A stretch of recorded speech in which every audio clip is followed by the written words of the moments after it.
ಅಂತಂದ್ರೆ ನಮ್ಮೆಲ್ಲರ ಆಸ್ತಿ, ನಮ್ಮೆಲ್ಲರ ಸೊತ್ತು ಸರ್ಕಾರಿ ಶಾಲೆ. ನೀವು ನಾವುಗಳು ಎಲ್ಲವೂ ಕೂಡ ಎಷ್ಟು ಉಳಿಸ್ಕೊಂತೀವೋ ಸರ್ಕಾರಿ ಶಾಲೆಯನ್ನ ನಾವು ಅಷ್ಟು ಚೆನ್ನಾಗಿ ಬೆಳಿಬೋದು. ಒಂದು ನಿಮಿಷ ಯೋಚನೆ ಮಾಡಿ, ನಾವು ನಮ್ಮ ಶಾಲೆಯಲ್ಲಿ ಇಂಗ್ಲಿಷ್ ಕಮ್ಯುನಿಕೇಶನ್ ಸ್ಕಿಲ್ಸ್ ಅನ್ನ ಮಕ್ಕಳಿಗೆ ಹೇಳ್ಕೊಡ್ತಾ ಇದ್ದೀವಿ. ಮಕ್ಕಳಿಗೆ ಡ್ರಾಯಿಂಗ್ ಕ್ಲಾಸಸ್ ಅನ್ನ ಹೇಳ್ಕೊಡ್ತಾ ಇದ್ದೀವಿ. ಪ್ರತಿದಿನ ಮಕ್ಕಳಿಗೆ ಇಂಗ್ಲಿಷ್ ಕಾನ್ವರ್ಸೇಷನ್ಸ್ ಅನ್ನ ಪ್ರಾಕ್ಟೀಸ್ ಮಾಡ್ತಾ ಇದ್ದೀವಿ. ನಮ್ಮ ಶಾಲೆಯಲ್ಲಿ 1ನೇ ತರಗತಿಯಿಂದ 7ನೇ ತರಗತಿವರೆಗೂ ಎಲ್ಲಾ ಮಕ್ಕಳು ಇಂಗ್ಲಿಷ್ ಅನ್ನ ಇಟಾಲಿಕ್ಸ್ ರೈಟಿಂಗ್ ಅಲ್ಲಿ ಬರೀತಾರೆ. ನೀವು ಬೇಕಾದ್ರೆ ಮನೆಗಳಿಗೆ ಹೋಗಿ ಅವರ ಬುಕ್ಸ್ ಅನ್ನ ತಗೊಂಡು 4 ಲೈನ್ಸ್ ಬುಕ್ಸ್ ಅನ್ನ ಚೆಕ್ ಮಾಡಿ. ನಾವು ನಮ್ಮ ಶಾಲೆಯ ವೈಶಿಷ್ಟ್ಯವನ್ನ ಹೇಳ್ತಾ ಇದೀವಿ ಹೊರತು ಬೇರೆ ಶಾಲೆಗೆ ಇಂದ ನಮ್ಮ ಶಾಲೆ ಭಿನ್ನ ಅಂತ ನಾವು ನಿಮ್ಮಲ್ಲಿ ಮನವಿ ಮಾಡ್ಕೊಂತ ಇದೀವಿ. ಈಗ ನಮ್ಮಲ್ಲಿ ಸರ್ಕಾರಿ ಕನ್ನಡ ಹಿರಿಯ ಪ್ರಾಥಮಿಕ ಶಾಲೆ ಬಿ ಹೊಸಳ್ಳಿ ಶಾಲೆಯಲ್ಲಿ 28 ದಾಖಲಾತಿಗಳಿದಾವೆ. ನಮ್ಮಲ್ಲಿ 28 ಜನ ಮಕ್ಕಳು ಓದ್ತಾ ಇದ್ದಾರೆ. ದಯವಿಟ್ಟು ನಿಮ್ಮಲ್ಲಿ ನಾವು ಕೈ ಚಾಚಿ ಬೇಡ್ಕೊಂತ ಇದೀವಿ, ನಿಮ್ಮ ಮಕ್ಕಳನ್ನ ನಮಗ್ ಕೊಡಿ.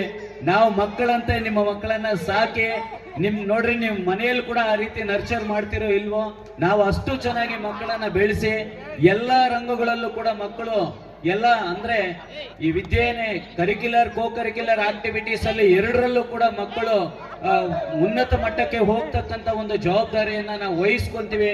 ದಯವಿಟ್ಟು ಎಲ್ಲಾ ಪೇರೆಂಟ್ಸ್ ಯೋಚನೆ ಮಾಡಿ, ಸರ್ಕಾರ ಒಂದು ಮಗುಗೆ 1 ತಿಂಗಳಿಗೆ 3,000ದಿಂದ 3,500 ರೂಪಾಯಿ ಅಷ್ಟು ವ್ಯಯ ಮಾಡುತ್ತೆ. ಒಂದು ಮಗುಗೆ ಅಷ್ಟು ಖರ್ಚಾಗುತ್ತೆ.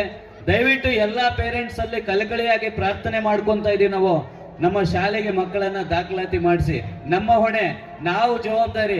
ಯಾವ ಶಾಲೆಯಲ್ಲಿ ನೀವು ಏನ್ ಇಂಗ್ಲಿಷ್ ಅನ್ನ ಎಕ್ಸ್ಪೆಕ್ಟ್ ಮಾಡ್ತಾ ಇದ್ದೀರೋ ಅದಕ್ಕಿಂತ ಫೊನೆಟಿಕ್ ಇಂಗ್ಲಿಷ್ ಪ್ರೊನೌನ್ಸಿಯೇಷನ್ ಅನ್ನ ಕಲಿಸ್ಕೊಡ್ತಕ್ಕಂಥ ಒಂದು ಜವಾಬ್ದಾರಿ ನಮ್ಮದು. ನೀವು ನೇರವಾಗಿ ಬನ್ನಿ, ನಮ್ಮನ್ನ ಪ್ರಶ್ನೆ ಮಾಡಿ, ನಾವು ಅದಕ್ಕೆ ಹೊಣೆಯಾಗಿರ್ತೀವಿ.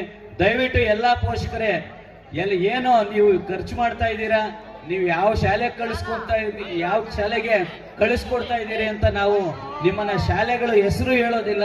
ದಯವಿಟ್ಟು ನೀವು ನಮ್ಮ ಶಾಲೆಗೆ ಮಕ್ಕಳನ್ನ ಸೇರಿಸಿ, ನಿಮ್ಮ ಮಕ್ಕಳಂತೆ ನಾವು ಮಕ್ಕಳನ್ನ ತಿದ್ದತಕ್ಕಂತ ಒಂದು ಕೆಲಸವನ್ನ ಮಾಡ್ತೀವಿ.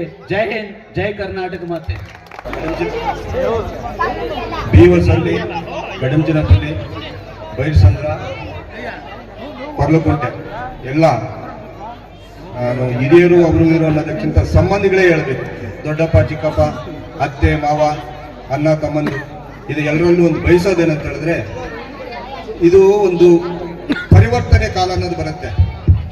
ಒಂದು ಸಮಾಜದಲ್ಲಿ ಏನೇ ಒಂದು ಚೇಂಜ್ ಆಗ್ಬೇಕು ಅಂತ ಹೇಳಿದ್ರೆ ಪ್ರಕೃತಿನೇ ನಮಗೆ ಸಮಾಜದ ಸಾವಧಾನವಾಗಿ ಕೇಳಿಸ್ಕೊಳ್ಳಿ. ಪ್ರಕೃತಿನೇ ನಮಗೆ ಒಂದು ಚೇಂಜಸ್ ಅನ್ನ ಬದಲಾವಣೆ ಅನ್ನೋದನ್ನು ತರುತ್ತೆ. ಅದಕ್ಕೆ ಮುಖ್ಯ ಕಾರಣ ಈಗ ನಮ್ಮ ಬೀವಸಳ್ಳಿಯಲ್ಲಿ ಒಂದು ಬದಲಾವಣೆ ಕಾಲ ಬಂದಿದೆ ಅನ್ನೋದಕ್ಕೆ ಶಿವಪ್ಪ ಸರ್, ನಾವು ಹಬ್ಬಗಳು ಮಾಡ್ತೀವಿ, ಆದ್ರೆ ಇಷ್ಟೊಂದು ಆತ್ಮೀಯವಾಗಿ ಯಾರನ್ನು ಎಷ್ಟೊತ್ತು ಯಾರು ಕೂರೋರಲ್ಲ. ಇದು ನಮ್ಮ ಮಕ್ಕಳ ಭವಿಷ್ಯಕ್ಕಾಗಿ ಇಷ್ಟು ಮಾತ್ರ ಇದ್ದೀವಿ ಅಂತ ಹೇಳಿದ್ರೆ ಇದು ಒಂದು credit goes to Shivakumar sir. ಇವ್ರ ಬಗ್ಗೆ, ಶಿವಕುಮಾರ್ ಸರ್ ಬಗ್ಗೆ ನಿಮಗೆ ಎಷ್ಟು ಗೊತ್ತಿದೆಯೋ ಏನೋ ನನಗೆ ಗೊತ್ತಿಲ್ಲ. ನನಗಿನ್ನ 1 year junior. Is A most intelligent. 2 ಸಲ KS ವೈವಾಗ್ ಹೋಗಿದ್ದಾರೆ. ಅವರ ಅದೃಷ್ಟ ಚೆನ್ನಾಗಿತ್ತು ಅಂತ ಹೇಳಿದ್ರೆ DVSP ಆಗಿರಬೇಕಾಗಿತ್ತು, ತಹಸೀಲ್ದಾರ್ ಆಗಿರಬೇಕಾಗಿತ್ತು. ಅವರ ಅದೃಷ್ಟ ಸ್ವಲ್ಪ ಕೊಂಚಂತೂ ಮಿಸ್ ಆಗಿದೆ ಅನ್ನೋದಕ್ಕೆ ಆ ಅದೃಷ್ಟ ನನಗೆ ಅಲ್ಲಿ ಬೇಡ, ಯಾರ್ದೋ ಸಮಾಜ ನಾನು ಉದ್ಧಾರ ಮಾಡೋದು ಬೇಡ, ಅದು ನಮ್ಮೂರಿಗೆ ಬಂದು ನಮ್ಮ ಮಕ್ಕಳನ್ನ ಉದ್ಧಾರ ಮಾಡಬೇಕು ಅನ್ನೋ ಒಂದು ಛಲದಲ್ಲಿ ನಾವು ಎಷ್ಟು ಹಬ್ಬಗಳು ಮಾಡ್ಕೊಂಡ್ರು ಇಷ್ಟೊಂದು ಪ್ರೀತಿ ವಿಶ್ವಾಸದಿಂದಿರಲ್ಲ. ಒಂದು ಮಕ್ಕಳ ಭವಿಷ್ಯದ ಬಗ್ಗೆ ಹೇಳ್ಬೇಕು ಅಂತ ಹೇಳಿದ್ರೆ, ಮಕ್ಕಳು ಅವರಿಗೆ ಅಟೆನ್ಷನ್ ಇಂದನೇ ಸ್ಟಾರ್ಟ್ ಮಾಡ್ಬೇಕು. ಮಕ್ಕಳಿಗೆ ಅಟೆನ್ಷನ್ ಅನ್ನೋದು ಏನಿದೆಯೋ ಆ ಅಟೆನ್ಷನ್ ಇಂದನೇ ಸ್ಟಾರ್ಟ್ ಮಾಡ್ಬೇಕು. ಏನು ಅಟೆನ್ಷನ್, ಏನು ಸ್ಕೂಲಲ್ಲಿ ಅಟೆನ್ಷನ್ ಇರ್ತದೆ, ಸ್ಟ್ಯಾಂಡರ್ಡ್. ಇದು ಅಟೆನ್ಷನ್ ಸ್ಟ್ಯಾಂಡರ್ಡ್ ಅನ್ನೋದಿದೆಯಲ್ಲ ಜೀವನದಲ್ಲಿ ಭಾರಿ ಮುಖ್ಯವಾದ ಇದು. ಅಟೆನ್ಷನ್, ಎಚ್ಚರಿಕೆ, ಎಚ್ಚರ, ಸ್ಟ್ಯಾಂಡರ್ಡ್, ಈಸಿಯಾಗಿರು, ಆರಾಮಾಗಿರು. ಜೀವನದಲ್ಲಿ ಎಲ್ಲಿನೂ ನಾವು ಅಟೆನ್ಷನ್ ಅಲ್ಲೇ ಇರಬೇಕು. ಅಂದ್ರೆ ಮುಂದೆ ನಮ್ದು ಏನು ಬರುತ್ತೋ ಅದನ್ನ ಎದ್ದು ಬೀಳಂತ ಪರಿಸ್ಥಿತಿಯಲ್ಲಿ ನಾವು ನಿಲ್ಲಬೇಕು ಅನ್ನೋದೇ ಅಟೆನ್ಷನ್. ಸ್ಟ್ಯಾಂಡರ್ಡ್ ಕ್ಲಿಯರ್ ಆಗೋಯ್ತು, ಆರಾಮಾಗಿರು. ಇದು ಮಕ್ಕಳು ಬಂದು ಪ್ರೇಯರ್ ಮಾಡಬೇಕಂದ್ರೆ ಅಟೆನ್ಷನ್ ಅನ್ನೋ ಸ್ಟಾರ್ಟ್ ಇಂದ ಹಿಡಿದು ನಮ್ಮ ಜೀವನದಲ್ಲಿ ಪ್ರತಿ ದಿನಾನೂ ಅಟೆನ್ಷನ್ ಅನ್ನೋದು ಇದ್ದೇ ಇರುತ್ತೆ. ನಾವು ಎಲ್ಲಿ ಸೋಲ್ತೀವಿ, ಏನಕ್ಕೆ ಸೋಲ್ತೀವಿ, ನಾವಾಗ ನಾವೇ ಸೋತಿರ್ತೀವಿ. ನಾವು ಸೋಲಬಾರ್ದು ಅನ್ನೋದಕ್ಕೆ ಅಟೆನ್ಷನ್, ಎಚ್ಚರ ಎಚ್ಚರ. ಮನೆಯಿಂದ ಅಮ್ಮ ಅಲ್ಲೆಲ್ಲೋ ಕೆಲ್ಸಕ್ಕೆ ಹೋಗ್ತಾ ಇದ್ದೀನಿ, ಎಚ್ಚರಪ್ಪ ಹುಷಾರಾಗಿ ಹೋಗ್ಬಾ, ಏನಕ್ಕೆ ಹೇಳ್ತಾರೆ? ಈ ಎಚ್ಚರ, ಪ್ರತಿಯೊಂದರಲ್ಲಿ ಎಚ್ಚರ ಇರಬೇಕು. ನಾವು ತಗೊಳ್ಳೋ ಒಂದು ಡಿಸಿಷನ್ ಪ್ರತಿಯೊಂದರಲ್ಲೂ ಅದು ಮಕ್ಕಳಿಗೆ ಕಲಿಕೆಯಿಂದನೇ ಸಾಧ್ಯ. ಆ ಮಕ್ಕಳ ಕಲಿಕೆಯಿಂದ ಸಾಧ್ಯ ಆಗ್ಬೇಕಂತ ಹೇಳಿದ್ರೆ ಇಂಥ ಪುಣ್ಯಾತ್ಮರು ನಮ್ಮ ಬೀವಸಲ್ಲಿ, ನಮ್ಮ ಸುತ್ತಮುತ್ತಲ ನಮ್ಮ ಪರಿಸರಕ್ಕೆ ಒಂದು ಚೇಂಜಸ್ ತರಕ್ಕೆ ಇಷ್ಟು ಅಮ್ಮಮ್ಮ ಒಂದು 200-250 ಜನ ನಾವು ಇಷ್ಟು ಮಾತ್ರ ಸೇರಿ ನಮ್ಮ ಮಕ್ಕಳ ಭವಿಷ್ಯತ್ತಿಗಾಗಿ ಪಕ್ಕದಲ್ಲಿ ರಿಷಿ ವ್ಯಾಲಿ ಅಂತ ಒಂದು ಊರು, ಮದನಪಲ್ಲಿಯಲ್ಲಿ ರಿಷಿ ವ್ಯಾಲಿ ಅಂತಿದೆ. ಅಲ್ಲಿ ಓದಂತವ್ರು ಯಾರು? ನಮ್ಮಂತ ಬಡ ಮಕ್ಕಳು ಆಚೆ ಕೂಡ ಹೋಗಕ್ಕಾಗಲ್ಲ, ಗೇಟ್ ಹತ್ರ ಕೂಡ ಹೋಗಕ್ಕಾಗಲ್ಲ. ಮಿನಿಮಮ್ ಅದಕ್ಕೆ ಒಂದು 15 ಲಕ್ಷ ಇದಿರಬೇಕು. ಅಲ್ಲಿ ಹೋಗಿ ನಾವು ಮಾತಾಡಬೇಕು, ಆ ಸೀಟ್ ಬೇಕು ಅಂತ ಹೇಳಿದ್ರೆ I think may be high level ಇರಬೇಕು. ಅಲ್ಲಿ ಓದ್ದವ್ರು ಏನಾಗ್ತವೆ? ಏನೂ ಆಗಲ್ಲ. ಈಗ ನಮ್ಮಲ್ಲಿ ಆಲ್ಮೋಸ್ಟ್ ಆಲ್ IAS IPS ಇದೇ ಕನ್ನಡ ಶಾಲೆ. ಈ 3-4 ಬ್ಯಾಚ್ಗಳು ಬಿಟ್ರೆ, ಈ 3-4 ಬ್ಯಾಚ್ಗಳು ಬಿಟ್ರೆ ಇನ್ನು ಉಳಿದಿದ್ದೆಲ್ಲ IAS IPS almost all Kannada ಶಾಲೆಯಲ್ಲಿ ಓದಿರೋರೆ, ಇನ್ಯಾಲಿಂದನೂ ಬಂದಿಲ್ಲ. ಈಗ ನಮ್ಮ ತಹಸೀಲ್ದಾರ್ನ ಕೇಳ್ರಿ, ನಮ್ಮ DYSP ಕೇಳ್ರಿ, ಇನ್ನೊಬ್ರನ್ನ ಕೇಳ್ರಿ, ನಮ್ಮಲ್ಲಿ ಕೆಲಸ ಮಾಡ್ತಾ ಇರೋ ಅಧಿಕಾರಿಗಳು ಕೂಡ ಎಲ್ಲಿ ಓದ್ದೆ? ನಮ್ಮೂರು ಶಾಲೆಯಲ್ಲೇ ಓದ್ದೆ. ಮಕ್ಕಳನ್ನು ನಾವೆಲ್ಲೋ ಓದಿಸ್ತೀವಿ, ಏನೋ ಮಾಡ್ತೀವಿ ಅನ್ನೋದು ನಮ್ಗೆ ಮುಖ್ಯ ಅಲ್ಲ. ನಮ್ಮ ಮಕ್ಕಳು ಹೆಂಗು ಓದ್ತಾ ಇದ್ದಾರೆ, ಏನು ಮಾಡ್ತಾ ಇದ್ದಾರೆ. ಕಳಿಸಿದ್ದೀನಿ ಬಸ್, ಇನ್ಕ್ಲೂಡಿಂಗ್ ನಂದು ಕೂಡ ಅದೇ ಪರಿಸ್ಥಿತಿ. ನನ್ನ ಮಕ್ಕಳು ಬೆಳಗ್ಗೆ ಹೋಗ್ತಾ ಇದೆಯಾ ಅಂತ ಬಸ್ ಹಚ್ತೀನಿ. ಆ ಸ್ಕೂಲಲ್ಲಿ ಓದೋ ನಮ್ಮ ಮಕ್ಕಳಿಗೆ ಪಾಠ ಹೇಳ್ಕೊಡ್ತಾ ಇರ್ತಕ್ಕಂಥ ಮಾಸ್ಟ್ರು ವ್ಯಾಲ್ಯೂ ಏನೋ, ಅದು ಎಜುಕೇಶನ್ ಲೆವೆಲ್ ಏನು ಅಂತ ನನಗಂತೂ ಇಲ್ಲಿ ಗೊತ್ತಿಲ್ಲ. ನಾವು ಹೋಗಿ ಕೇಳಂಗಿಲ್ಲ, ಏನ್ ಸರ್ ಈ ಮೇಡಮ್ದು ಏನು ಕ್ವಾಲಿಫಿಕೇಶನ್ ಅಂತ ಕೇಳಂಗಿಲ್ಲ. ಅವ್ರಿಗೆ ಫೀಸ್ ಕಟ್ಕೊಂಡು ಅವರಿಗೆ ಸಂಬಳ ಕೊಟ್ಟು ಅವರಿಗೆ ಏನಾಗುತ್ತೋ ಅದರ ಮಟ್ಟದಲ್ಲಿ ಅವರು ಇದು ಮಾಡ್ತಾರೆ. ಅವರು PUC ಅಮ್ಮಮ್ಮ ಅಂದ್ರೆ ಡಿಗ್ರಿ. ಇಲ್ಲಿ ನಮ್ಮ ಶಾಲೆಯಲ್ಲಿರೋ staff almost all degree, double degree ಮಾಡಿ ಕಷ್ಟಪಟ್ಟು ಓದಿ ಸಿಟಿಯಲ್ಲಿ ಟಾಪ್ ಬಂದ್ರೆ ಮಾತ್ರ ಅವರಿಗೆ ಕೆಲಸ ಅಂತ. ಇದನ್ನು ಬಿಟ್ಟು ನಾವು ಎಲ್ಲೋ ಓದಿಸ್ತೀವಿ, ಓದ್ಸೋಣ, ನಮ್ಗೆ ಅನುಕೂಲ ಇದೆ ಓದ್ಸೋಣ.